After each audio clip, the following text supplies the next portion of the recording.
μπορεί σε 2, 3, 4, 5 χρόνια από σήμερα μια τέτοια αίθουσα να είναι δική του.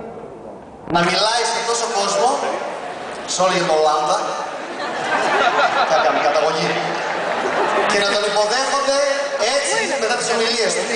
Εσείς μπορεί να είστε σε 1 χρόνο, σε 2 χρόνια από τώρα, σε αυτή τη σκηνή. Θα ήθελα λίγο τη βοήθειά σας σε κάτι. Πολύ φως, αδελφέ. Λοιπόν, λίγο τη βοήθειά σας σε κάτι. Σας έχει τύχει ποτέ να πηγαίνετε σε κάποιο χώρο, σε κάποια συναυλία, και εκεί που λέει το ρεφρέν, ας πούμε, ο τραγουδιστής, να λέει τώρα δικό σας. Εκεί κρίνεται βέβαια πως γνωστό το τραγούδι είναι καμιά φορά. Είναι δικό σας πως κάποιος κοιτάνε. Δεν θα μην κοιτάτε κι εσείς. Την επόμενη φορά που θα κάνουμε μια λίστα και θα πρέπει να τους περιλάβουμε όλους στη λίστα μας, όταν λέμε στη λίστα πρέπει να μπουν όλοι, εννοούμε δικό σας.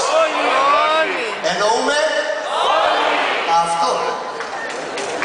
Πάμε για αναγνωρίσεις. Μια διευκρίνηση. Έρχεστε από εδώ, κατεβαίνετε από εκεί. Επίσης, όπου χρειαστεί, θα εφαρμόσουμε την τεχνική του μονοκλάπ. Το μονοκλάπ το ξέρουμε. Ένα τεστ. Με το 3. 1, 2, 3. Αυτό είναι το μονοκλάπ. Εντάξει, για τους νεότερους.